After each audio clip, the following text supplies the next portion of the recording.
Hi, everyone. It is the Ego Project. I am Lisa Heidel, And I'm Christine Seidel.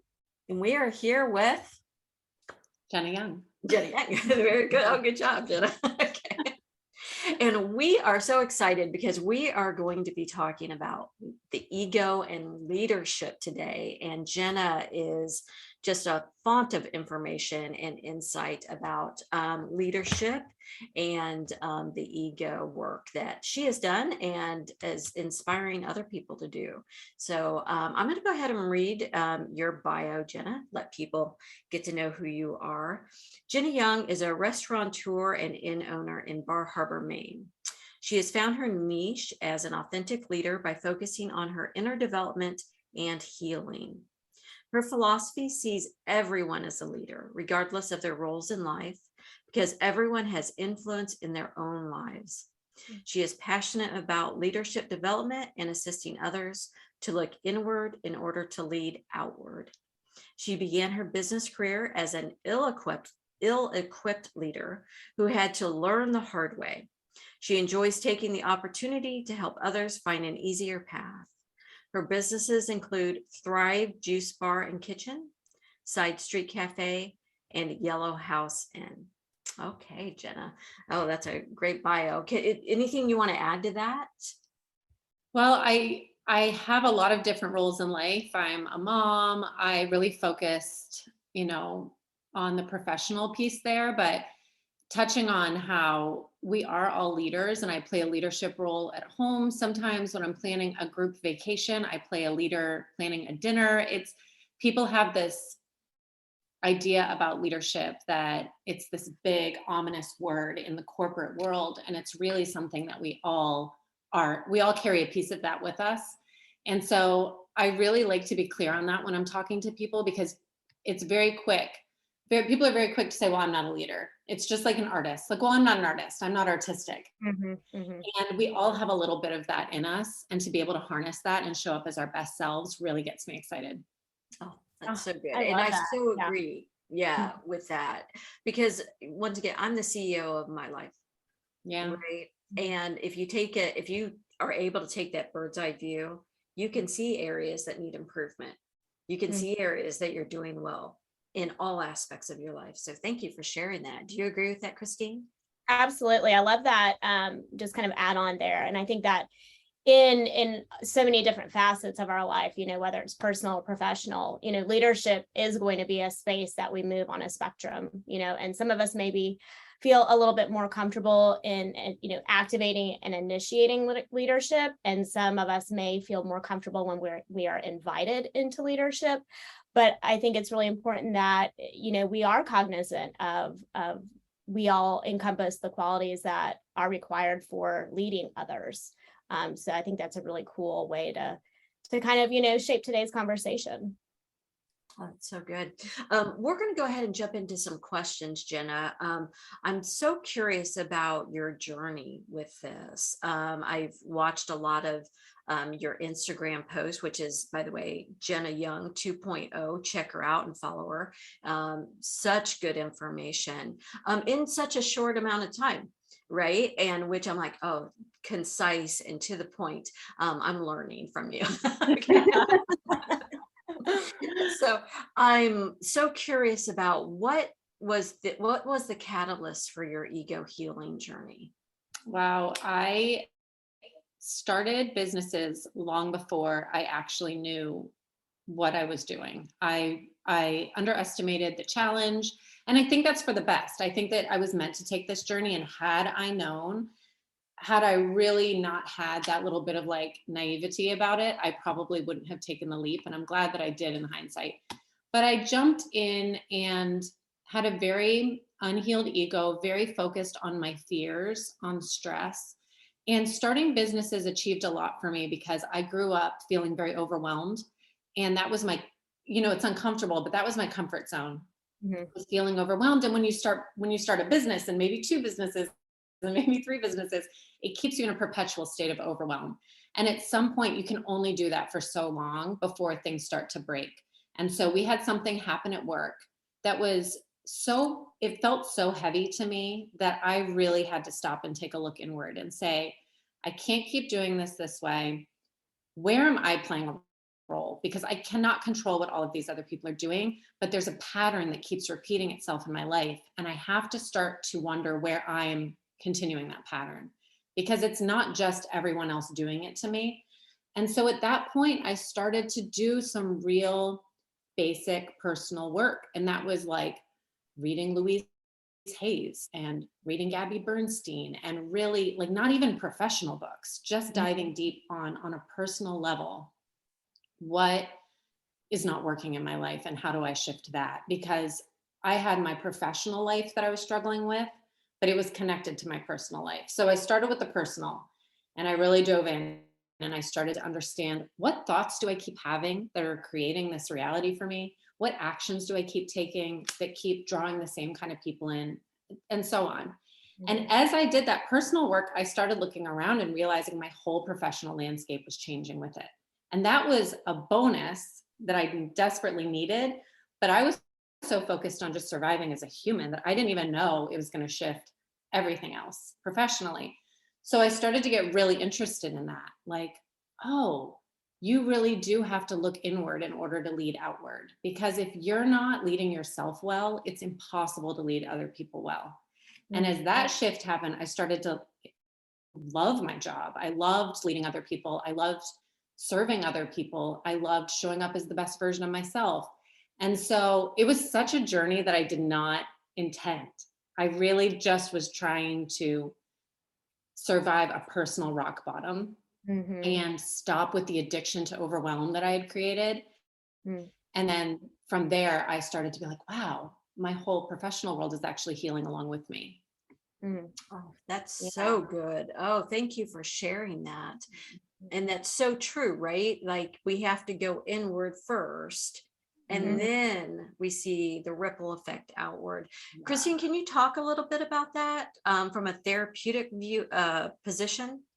Yeah, and I love that you use that word overwhelm, because I think that is a word that, we use kind of flippantly, like, oh, I'm so overwhelmed, or, I just feel like, everything's coming at me, but we don't know how to really start like peeling the layers back on that. And I think when you said, I had some really, early wounding that I hadn't addressed, and you were looking at your thoughts, what that kind of tells me, is when we're doing leadership, oftentimes as women, we kind of show up with this internalized ego wounding, right? So we look very self-sufficient, we look very capable, but we also overfunction. So we become overfunctioners. We're like, I'm gonna start this business and this business. And then really all that's doing is creating this cycle within us that we're kind of avoiding some of the work that we need to do, but we look good trying to do it, right? And it is a personal thing that we get to a place where like, whoa, I cannot continue, that we end up starting to step back and no longer over functioning for all of these different roles. And then things can kind of fall into an alignment when we do our own work, and we don't have to show up to do this and to do that. And, I've got this and I've got that. We get to be in alignment and let other people show up in spaces that they're supposed to show up in too. So I love that word overwhelm is such a great way to identify when inner work really needs to be done. Yes. Like you're reading my diary. You're absolutely right. It's so weird. I feel like I've been there too. I know. Me too. I think I met you all there. Yeah. And that external validation that comes with it. I mean, the number of people who would say to me, I don't know how you do it. I mean, that was just like a high for me. And now I get really excited when people say, wow, you seem really happy, or you seem really at peace. Whereas before, I just wanted people to be like, how do you do it? Oh my gosh, it's so much. And I was like, I know, it's crazy. So right. Wow. Yeah, that's it. And when you start to validate yourself through all of that inner work, you don't really need all of the external validation anymore. You're so true. You're so true. Yeah, it's amazing. Yeah. And what you said about we create environments that feel familiar, that may not be healthy, but they are familiar. Can you elaborate a little bit on that? Yeah. I grew up just for a variety of reasons. Part of it as simply as being the oldest sibling, even something that's not even nothing was wrong, but even little details like that piled on top of each other, and Yeah. really feeling like I needed to be a performer who made my parents proud and looked a certain way and did a certain thing. I didn't recognize that I grew up a lot of my life feeling overwhelmed. That was my norm. And so, of course, when you don't heal that and you go out into the world, you're going to recreate whatever that familiar feeling is. So that was how it showed up for me. And that can be to the positive and the negative. If you grow up in a family where you feel entirely supported and loved, you're probably going to go out and seek that as well. So for me, that was how it showed up, the overwhelmed piece. And just like, I need to perform and look a certain way and distract from certain things in my family, but also highlight other parts of my family and be the older sibling who's making it easier. So it was like, it was a lot. And as I did this in our work, I started to really recognize that. And when I could see what it was really based off of, it was actually very easy to let go of. Once I could see it, it was so simple to be like, oh, huh, that's interesting. I don't need to do that anymore. Yeah. And it was the seeing it was the hard part. The stopping it was actually for me the easy part. Yeah. I think when you see it, you understand when you see it, there's almost like this relief of that, this isn't something inherently wrong with me. This is a pattern that was kind of established, and doing the work, you know, can be very freeing. A lot of the work prior to that awareness piece is really just kind of wrapping your head around, I no longer have to believe this or perform in this way. And then acknowledging it and moving through it with some of the work can be a lot easier. And, in internal family systems, we have the managers, which is, how we've decided to show up into this world to manage, all those false belief systems. So when you can really identify those thoughts, like you were saying, you can show up in a totally different way to decondition yourself. And I think that's something that people need to hear, is that to not be overwhelmed without work. To use overwhelm, there's no perfect way to do it. There's no right way to do it. You just have to kind of show up for it. So, Right. Yeah. And I think it shows a level of a growth mindset that you were seeking this information. You're like, okay, I'm not just I know there's a better way. I'm not going to just live in this. This doesn't feel good. I'm not thriving. The people around me aren't thriving. So let me do some internal work. Let's go inside and take a look. And as opposed to, I'm going to get rid of you and you've got to go. And it's okay. Let me look at the X in this equation. Basically. I love that. On one of your posts on Instagram, you talked about your staffing and how people comment about how happy they are and how the energy that's always positive. And you went on to talk about how it's not about happiness, it's about alignment. Can you elaborate on that? Yeah. So this all stemmed from back in that original time when I said everything was just falling apart and I really felt like I didn't know what I was doing and why I was doing it. And I started to read somewhere about company core values. And really my business, the main business is Side Street Cafe. So that's kind of the big one. And at the time I started to realize this business is such an extension of me. And I'm in this process of understanding my own values. And I want to understand what those look like from my business's perspective. And the people who I surround myself with day after day at work, I want to feel in alignment with them. And what a gift that I'm in a position where I get to make those choices.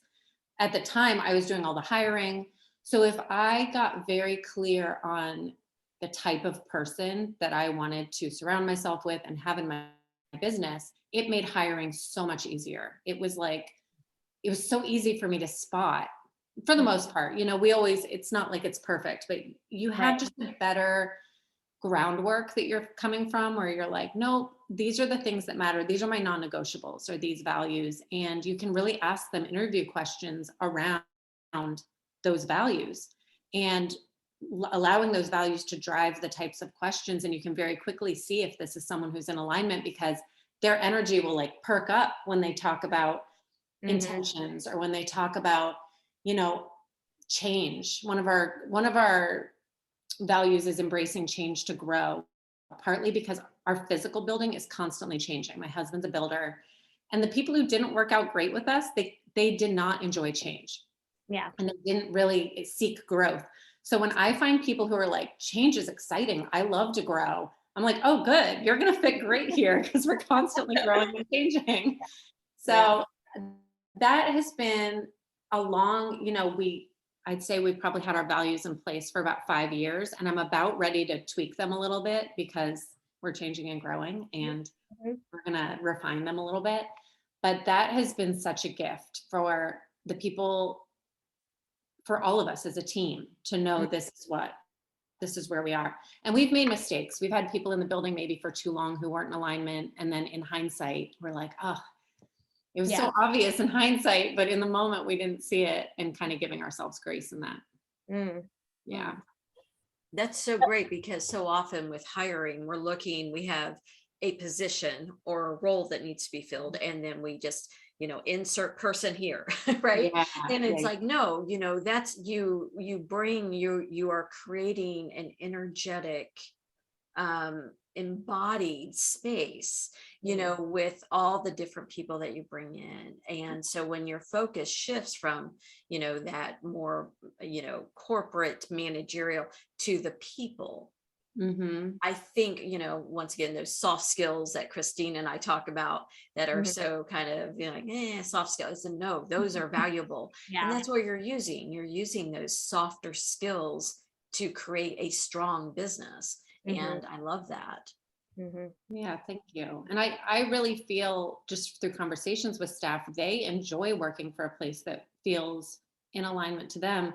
We're not for everyone. I'm not saying the way that our values are the right values, but they're right for us. Mhm. And that's helping us to attract the right people so that we can all be in alignment. And it's energizing for them and for us and for the customers who come in and feel that. So I think that that's been like a really key piece to Mhm. what came from the personal development. And I'm like, wait, I'm figuring out my values. What about our business values? And how does this play? And that was that ripple out that you were talking about. Yeah.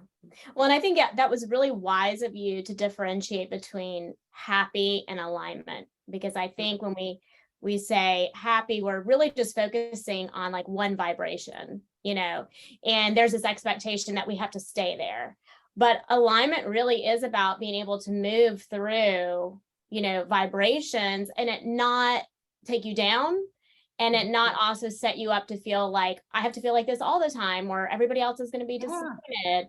You can be frustrated and irritated maybe with something that's going on within the business, but you can move through it when you're aligned, because you're really working with yourself and not against yourself. So I think that's a really wise way of phrasing how alignment really does vibrate to other people, and you can feel it too. And not that they are always walking around like happy and joyful and with so much gratitude, but they can definitely move through those vibrations with ease and keeping a peaceful environment around themselves. So I think that's for business development, in leadership, really being able to understand the type of people, like you said, is important when you're developing and bringing new people in or shifting roles, to see if that's really something that they are aligned for. Oh yeah, for sure. And one little other piece that was coming to mind as you were talking is that this does apply to your personal life too, and understanding your own values and who is in alignment with you.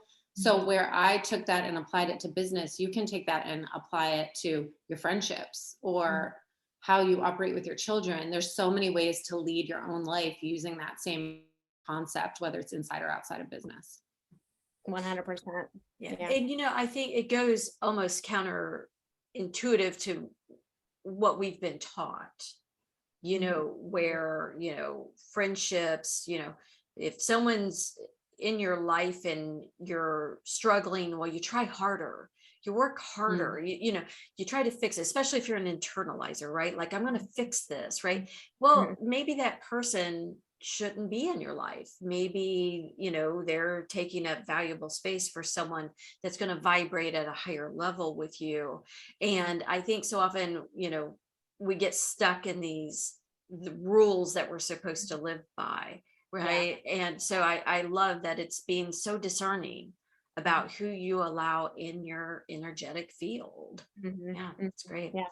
Yeah. Yeah. With being, so excuse me, with a small business owner, um, our decisions that are made are often made on the fly, and we Mhm. get immediate feedback from Mm. the people that work with us and for us. I mean, you don't, in a big corporation, you have the suite, the B suite, and then goes Mhm. down, and they don't even know how these decisions are really impacting people who are, doing the work. So you get that automatic feedback. So what kind of ego work has gone into that constant relationship building and trust building?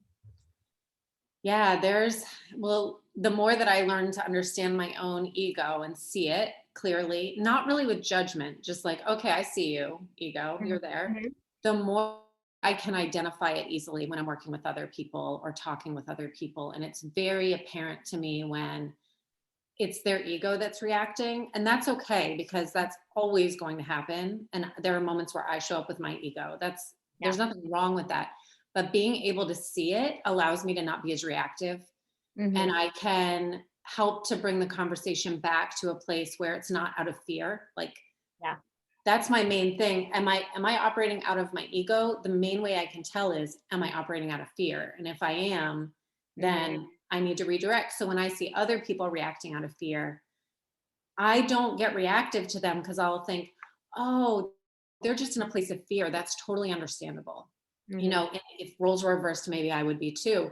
Maybe I can reassure them. Maybe we can have these conversations that will like bring us back to a place where we're more trusting. We're in less fear. So I would say I am less reactive now to other people's egos than I used to be.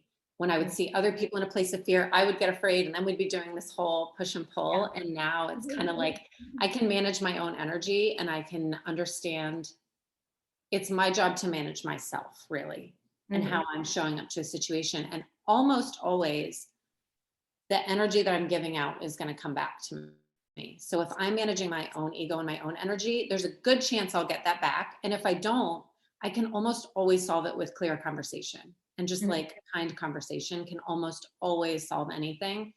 I love the direct feedback. I love how quickly I can know if something's working or not working. It would drive me crazy to be so removed that I was like so Right. out of touch. Like that's really fun for me. And I feel a really great sense of connection from that and being able to make decisions, but really consider how it's impacting other people and really even ask them directly.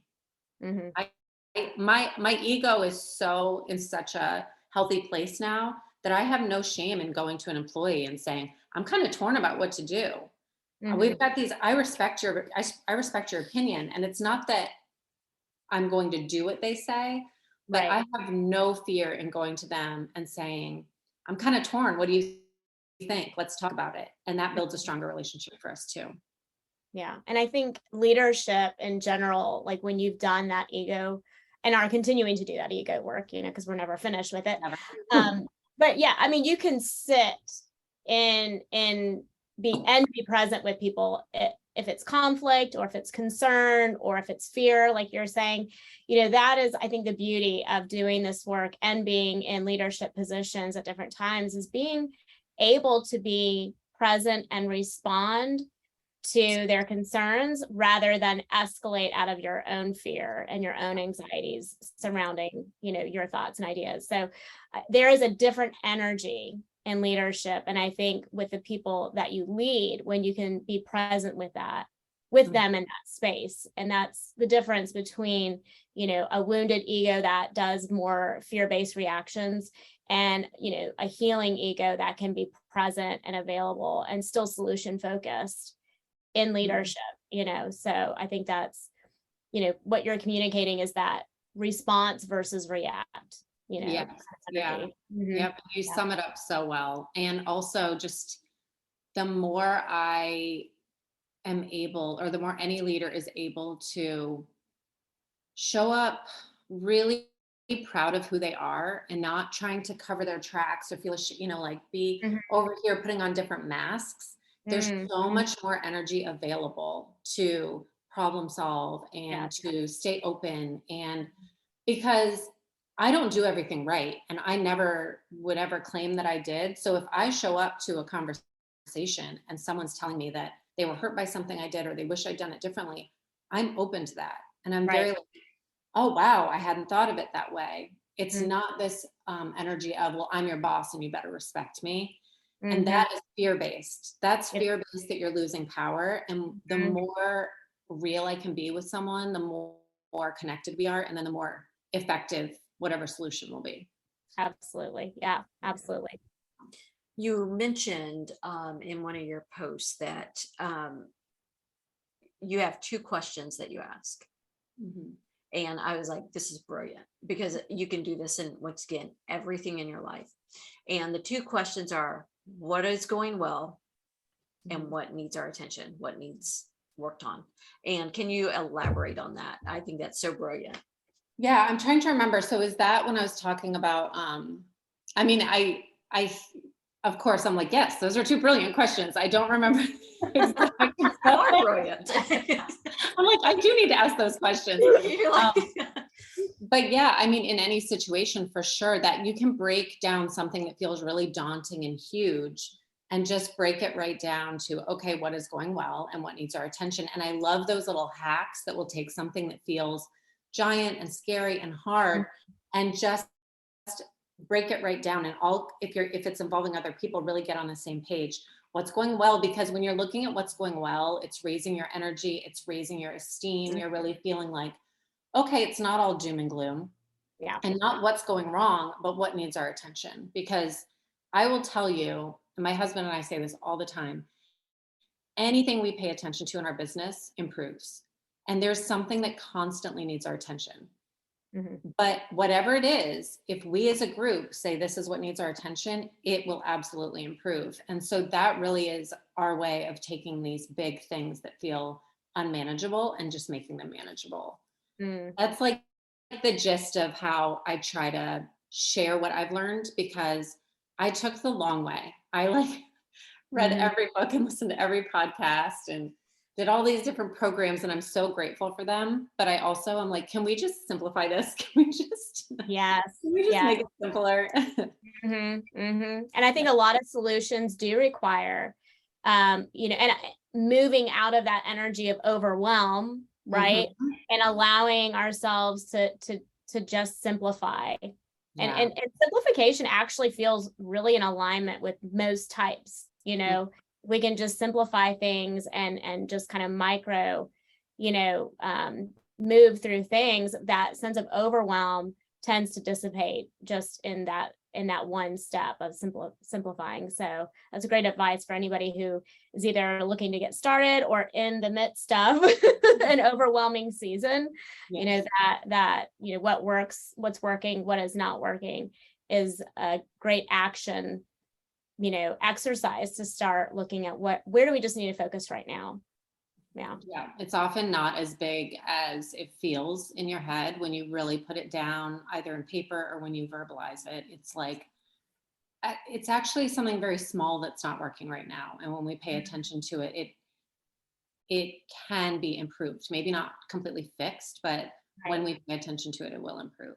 Mm-hmm. boy, I so love that, where you put your attention, that's where the energy flows, right? Mhm. It Yeah. makes sense. Yeah, that's so good. And I agree with you, Christine. It's like, and what Jenna said about just because something looks big doesn't mean it is big, Mm-hmm. Mm-hmm. that type of Mm-hmm. thing.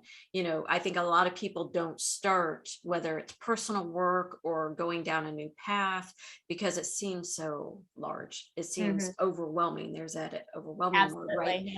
And so they're like, well, I might as well not even try. Yeah. Mm-hmm. And it can be as simple as looking at something and saying, okay, what is working, Mm-hmm. what is not working, and digging into it. Now, as a leader, and both Christine and Jenna, you both lead teams. I've led teams in the past, and right now I work directly one-on-one with clients, so my leadership style is a little different now. But as a leader of teams, when you go to people and say what is working and what isn't working, what is there a fear that they're going to tell you what's not working and you're going to be like, oh, another on my to-do list? Like, how do you manage that anxiety that rises up, because we're all very busy people, right? Yeah. So, Yes. So in the past, for sure, I did not want to ask that question, because if they told me something that I had to add to my list, I'd be freaking out about it. And I was so defensive. I didn't want to know what wasn't working, because I wanted to look like I had it all together. And so that was not something I was open to. But now, hearing what isn't working from people, I genuinely do enjoy it. It doesn't mean I can jump on it and fix it immediately, but I've taken that pressure off of myself, and I can be real with them. And I can say, wow, I hear you. You're probably right. I know that that's not something that I can fix overnight, but I have heard you, and I'm going to be watching that. Like, I don't have to lie to them and say, okay, by tomorrow it'll be fixed. So as long as I stay true and authentic in how I'm communicating with them, it does not create anxiety for me.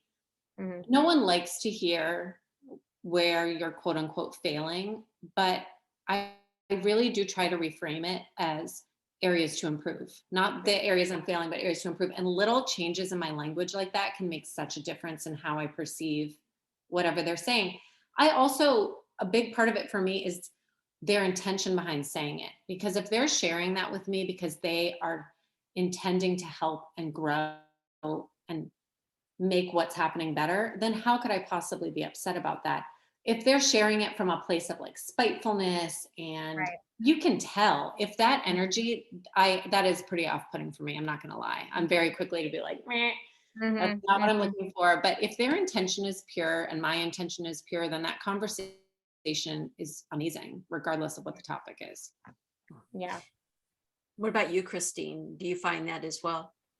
Yeah, I mean, I think that intention behind what is being brought to you is really everything. That in and of itself has an energy that we're going to receive. And can we receive it in a space of we can find solutions to this, or do I need to receive this from a space of I'm wondering if somebody in my team is not feeling seen, not feeling heard, or they need to be, witnessed as far as, showing up in this space. Because if they're showing up in frustration, or they're bitter, or some of these themes that, you can they're kind of see that they're owning it, then there may need to be some like one-on-one work, of are they being seen? Are they being heard? What projects are they working on that may not be in alignment for them? And that I think goes to you, Jena, really knowing the type of people that you're hiring and what lights them up and what they're really good at and what they enjoy doing, know those things about the people on your team. And if they show up in a space and they're like, hey, I'd really like to take the lead on doing this. And you're like, whoa, you know what? Like, I didn't even realize we needed that, but yes, please. And then,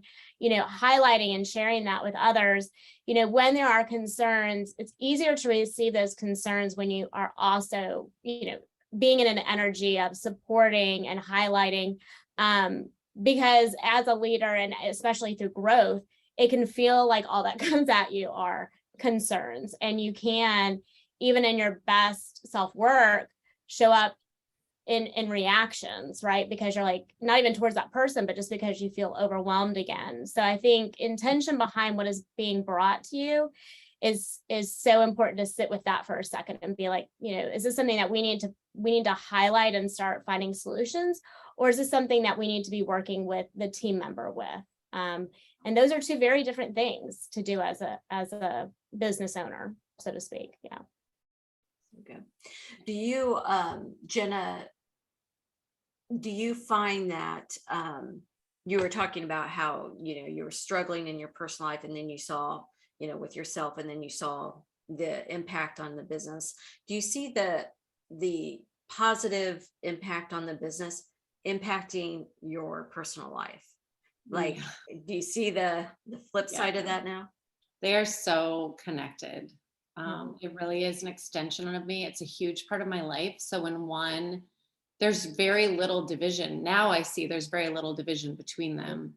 And the healthier the business is, and the more it's full of positive people who are solution focused and all of the great things I can say, the more at peace my life is, because I can go on a hike, or I can spend an afternoon with my child, or I don't have to be constantly putting out fires at work. And so absolutely, I'm at my very best.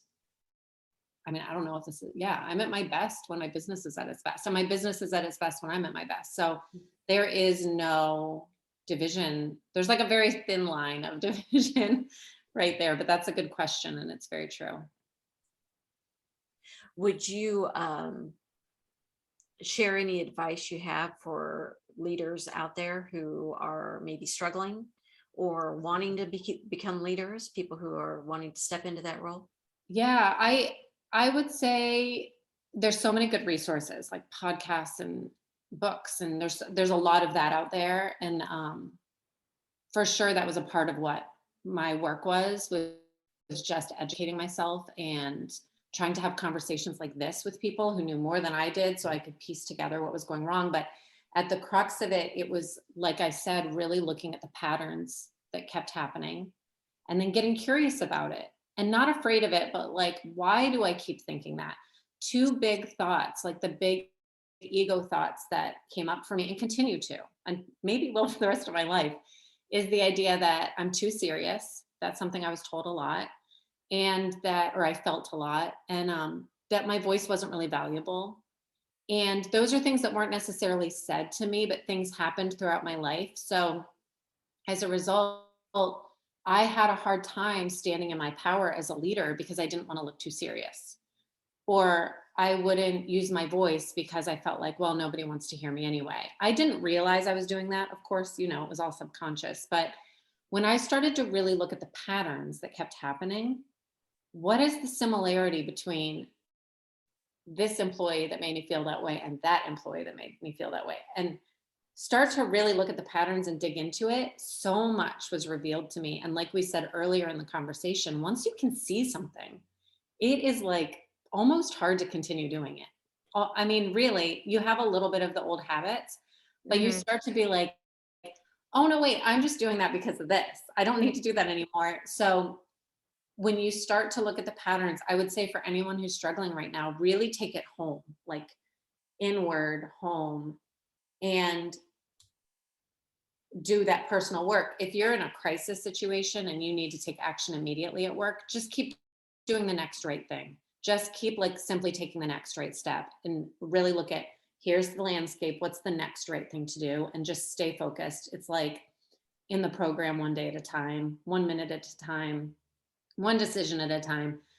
That I would say is the best if you're in like a crisis at work and you don't have the skills or the that personal development piece yet. But when the dust settles, really start to do the personal work, and you will find everything outside of that will start to change. Even your friendships, your relationships, your work, everything will change with it. Mm-hmm. Yeah. So good. Yeah, that's great advice. That is so good. Christine, do you have any questions for Jena? I would like, you touched on it there just a second ago, a little bit about imposter syndrome. You were kind of like, being afraid to share this insight or to really own your, what the decisions you've made, or, so how have you navigated through some of that imposter syndrome? I think that when I was coming up through it, there was this big concept of fake it till you make it, and that a lot of people will fake it till they make it. And I get it. And I did a post on this too. Like, I understand where there's value in that. But when you're trying to build relationships, you can't be fake. And so the more I faked it, actually the more walls I was building, because people could sense that. So imposter syndrome made me do a lot of that faking. That was this idea I had in my head, like, oh, I'll just put on a brave face and do it. When really, the more I could have let that guard down and said, I can't tell you how many times now today I'll be like, I've never been through this before. So let's navigate it together. Or I've never been through this before, but I'm going to call someone who has. And being more authentic about that, I think really is a great way to deal with imposter syndrome, because you don't have to have it all figured out, and you don't have to pretend that you do. In fact, the more you pretend, the less out of touch you appear. And the more people are like, I actually low key can't trust you because Right, right. you're like not in touch with reality. So I think I did it the wrong way, which was that faking, when now anytime I start to feel imposter syndrome, I'll just own it and be like, oh, I don't know what I'm doing. This is, but I'll tell you what, I figured out a lot of stuff in my life and I'll figure this out too. And people know that's true because they've seen it and they Mm. appreciate that I'm being real with them. Yeah. So I Yeah. would say like my answer 5 years ago is very different from my answer now. Those are the two different ways that you can go through it.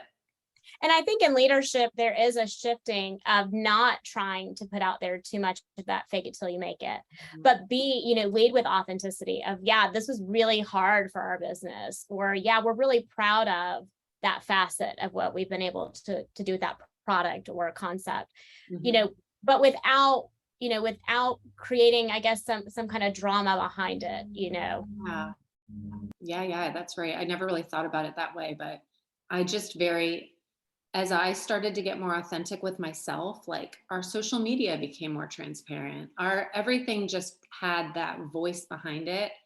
But yeah, you don't want to make it a dramatic thing, but you're just being real, like what you're Right. proud of, what you overcame, what you're still figuring out. Mhm. COVID, oh my gosh, as a business owner, COVID, that really made me. Oh yeah. If I was Especially in never your businesses. Yeah. if I was never going to admit that I didn't know what I was doing, I mean, daily I was like, well, we don't know what we're doing, but we're just going to keep doing the next best thing that we could do. And it was Mhm. hard and it was exhausting, but I learned some serious lessons about the sky isn't going to fall when you Mhm. admit that you don't know. And Yes. when you leave things up to change, it really, really made me learn some new things through that, Mhm. as I'm sure it did. Absolutely. Absolutely. I'm so glad you brought that up because the pandemic, especially, I mean, you're in Bar Harbor, which is a seasonal, Yeah. business model, right? So you have this huge influx of people during the warmer months, and then winter gets very quiet and you can recharge and regroup.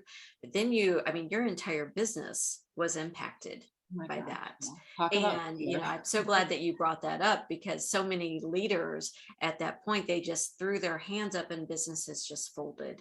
Mhm. And a lot of times through no fault of their own. Mhm. But you were able to stay steady through that, correct? And come Yeah. out the other side. Yeah. Yeah, and it really was a lot of what I've been talking about, and that's being authentic about what you're going through. And I mean, imagine if we had gone through that and I'd been like, nothing to see here, everything's fine. Right. Right. Everyone would have looked at us and been like, you're not in touch with reality. This Mhm. isn't, Mhm. I don't understand why you're even acting like this. And we were able to just keep doing the next right thing. And it changed every day, as it did for every business owner, especially Mhm. in food service. It was like Yeah. one day it's all takeout, one day it's 50% seating. And keeping Mhm. your staff through that, the more I could communicate authentically with the staff, the more at peace they were and trusting of me. So it was Yeah. like layers of how you communicate with customers, how you communicate with staff. And what I'm saying isn't new. Like every small business owner probably could say the exact same thing that I'm saying now, but it made me take my bar that I originally had here and Mhm. I gave me permission to lower my bar Mhm. and feel like that's just where the bar is right now. And I Yeah. have to be Yeah. okay with it. Well, I love It's that very because freeing. you Yeah. were managing yourself as well during that time because you were having this same experience that everyone else was, which was fear-based Yeah. because we didn't know what was happening to ourselves, our families, our communities, and then our businesses, right? And our livelihoods. But you had to manage that for yourself first and foremost, or Yeah. you in no way could have led the people that were depending on you. Yes. I had to really manage how I showed up, and that was all I could do. That was Mhm. such a reminder. We say that all the time. Like, you can only control what you're doing. That was a time where you genuinely had to face that fact. Yeah. And it was great practice. And I continue to do that Mhm. now. I just have to Mhm. manage how I show up to these situations. Yeah. Mm. Jenna, this is so great. I'm sure we would love to have you back and have leadership part two Okay. and dig deeper into this because what you've offered here, of course, is, your journey and how you've taken these steps. But we would love to talk with you deeper on really guiding other leaders along the path. What do you think, Christine? I would love that. Absolutely. It was so good. You know, And I love that too. It's a fun conversation. It's my favorite thing to talk about. So when people ask to talk about it, I'm like, oh, okay. That's great. I'm so glad. well, and to see someone, embracing their ego work on a public platform, Christina and I are doing that here, and you're doing it on your platforms, and more people that see others doing it and sharing their journeys, it's going to empower them and give them permission to do it as well and share it.